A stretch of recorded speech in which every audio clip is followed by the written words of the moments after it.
Ve l'avevo detto. Luca Zaia commenta così: i tagli agli enti locali del Veneto per pagare le coperture degli 80 euro promessi e poi distribuiti da Renzi in campagna elettorale. È accaduto esattamente quello che sostenevo, cioè che con una mano molto breve e corta davano a qualcuno gli 80 euro a qualcuno e dall'altro spazzolavano soldi a tutti.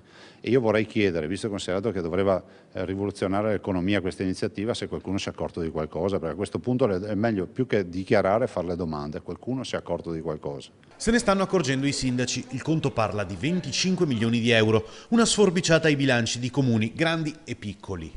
Tagli ai comuni veneti, un decreto sblocca Italia che è una farsa, non ha dato nulla al Veneto se non dare 90 milioni di euro per la TAV, quindi per l'alta velocità, per un progetto che per metterlo in cantiere costa 5 miliardi e 130 milioni di euro. Come dare un euro per fare il pieno di un serbatoio di un'auto per fare 1000 chilometri.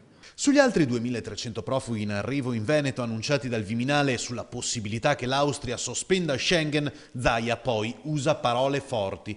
Il governatore dice: è la dimostrazione di quanto conti il nostro governo. Stiamo facendo la figura degli smidollati, siamo l'unico paese che non difende i propri confini.